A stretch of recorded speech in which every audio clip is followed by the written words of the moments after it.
एक बहुत ही common question होता है जावा का जिसमें कई सारे स्टूडेंट्स कंफ्यूज होते हैं और उस क्वेश्चन का नाम है what is the difference between checked and unchecked exception.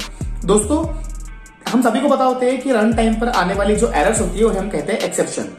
हम सभी को पता होता है कि जावा में हर एक्सेप्शन एक ऑब्जेक्ट होता है जो कि क्रिएट करता है जेवीएम एट रन टाइम पर क्या हमें ये पता है कि चेक्ड और अनचेक्ड ये दो एक्सेप्शंस के बीच में क्या फर्क होता है? कई लोग ये आंसर देते हैं कि चेक्ड एक्सेप्शन जो होती है वो कंपाइल टाइम एक्सेप्शन होती है और जो अनचेक्ड एक्सेप्शन होती है वो रन टाइम एक्सेप्शन होती है। पर मैं आपको बता दूं कि कंपाइल टाइम एक्सेप्शन, आप वर्ड यहां पर ध्यान देना, एक तरफ हम कहते हैं एक्सेप्शन और एक तरफ हम कह रहे हैं कंपाइल टाइम।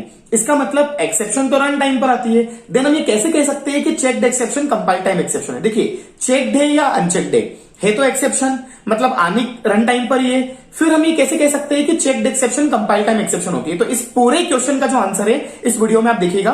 वीडियो छोटा सा है पर इस वीडियो को देखने के बाद आप फ्रेशर है या एक्सपीरियंस्ड है, आप किसी भी लेवल तक का इंटरव्यू निकाल सकते हैं इस टॉपिक के ऊपर कि what is the difference between checked and unchecked exception. दोस्तों मेरा नाम है गौरव और मैं आपसे आज इस बारे में डिस्कशन करूंगा कि इस क्वेश्चन को आप किस तरह से आंसर कर सकते हैं और आप अपना इंटरव्यू कितने अच्छे से निकाल सकते हैं।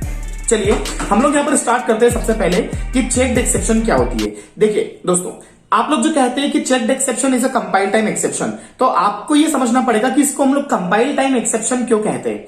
इनको हम कंपाइल टाइम एक्सेप्शन इसलिए नहीं कहते कि ये लोग कंपाइल टाइम पर आती है। चेक्ड एक्सेप्शन को कंपाइल टाइम इसलिए कहा जाता है कि इन एक्सेप्शंस के रन टाइम पर आने के पहले कंपाइलर आपके कोड में एरर देके ये चेक कर पाता है कि आपके कोड में रन टाइम पर एक्सेप्शन आ सकती है। एक बार मैं फिर से रिपीट करता हूं अलग तरह से।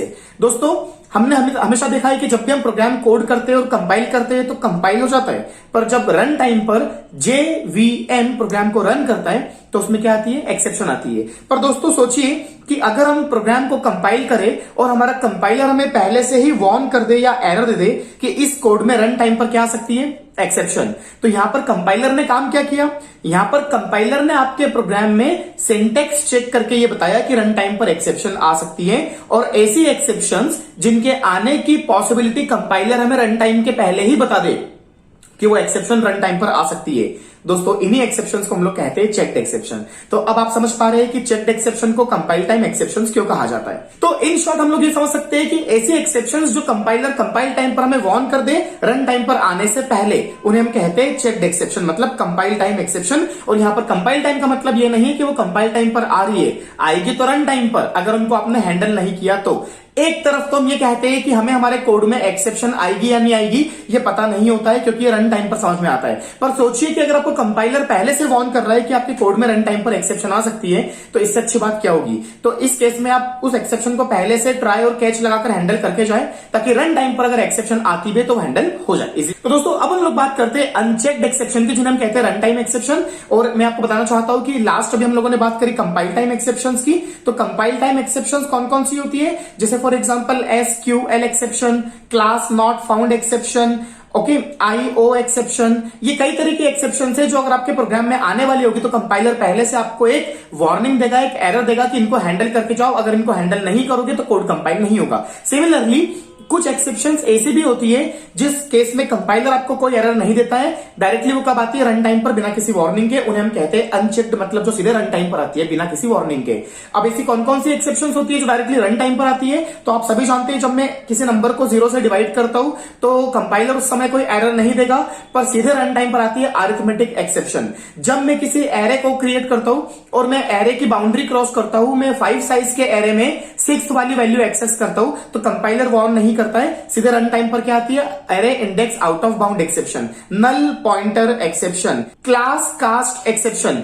ये दोस्तों कई तरह की एक्सेप्शंस होती है जो कि सीधे कब आती है? रन टाइम पर, जिनके बारे में हमें कंपाइलर पहले से वार्न नहीं करता है क्योंकि ये इसलिए कहलाती है अनचेक्ड एक्सेप्शन। तो दोस्तों अब अगर आपसे कोई पूछता है कि what is the difference between checked and unchecked exception, तो आपका आंसर वहां पर ये होगा कि चेक्ड एक्सेप्शन मतलब कंपाइल टाइम एक्सेप्शन मतलब जिनके आने की वार्निंग पहले से हमें कंपाइलर देता है। अनचेक्ड मतलब रन टाइम एक्सेप्शन जो सीधे कब आती है? रन टाइम पर और आने के बाद हम उसे कोड में जाकर हैंडल करते हैं। दोस्तों यहां पर एक छोटा सा टॉपिक और निकल के आता है थ्रोस कीवर्ड का, THROWS। कई बार ये होता है कि हमें कोई उलझा देता है इंटरव्यू में कि सोचिए अगर आपके प्रोग्राम में कंपाइल टाइम पर कोई एरर आई और कंपाइलर ने आपको वार्न किया कि एक एक्सेप्शन आ सकती है रन टाइम पर, तो आप ट्राई कैच लगा के उसको हैंडल करो। पर जस्ट इमेजिन कि अगर हमें उस एक्सेप्शन को हैंडल नहीं करना है और हम चाहते हैं कि वो एक्सेप्शन हैंडल कोई और करे जो हमारे कोड को यूज करेगा, तो उस केस में एक ऑप्शन होता है कि हम ट्राई और कैच ना लगाकर थ्रोज कीवर्ड के थ्रू कंपाइलर को ये इंडिकेट कर सकते हैं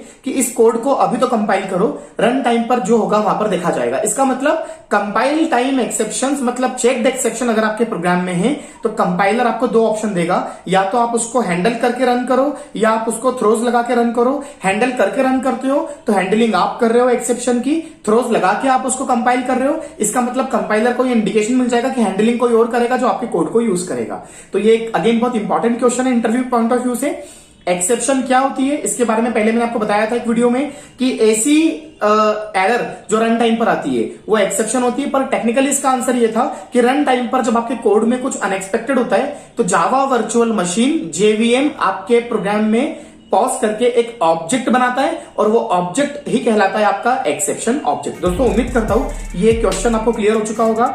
कई लोग मुझसे पूछते हैं कि सर चेक्ड और अनचेक्ड में हम लोग कंफ्यूज होते हैं कंपाइल टाइम और रन टाइम में। आज आपको इस वीडियो में क्लियर हो चुका होगा कि चेक्ड एक्सेप्शन को कंपाइल टाइम एक्सेप्शन क्यों कहते हैं और अनचेक्ड को रन टाइम क्यों कहते हैं। उम्मीद करता हूं वीडियो अच्छा लगा होगा। नीचे दिए हुए बटन पे सब्सक्राइब कर दीजिए आप और वीडियो को दोस्तों लाइक करें ताकि मैं मैक्सिमम से मैक्सिमम इस वीडियो को दूसरे लोगों तक भी पहुंचा सकूं। अगला मैं आपसे जो टॉपिक लेके आऊंगा एक्सेप्शन के बारे में, वो आपसे मैं ये लेके आऊंगा कि एक्सेप्शन में दो होती है, एक होती है प्रीडिफाइंड एक्सेप्शन और एक होती है यूजर डिफाइंड एक्सेप्शन। तो हम अगली वीडियो में उस बारे में बात करेंगे। Thank you so much.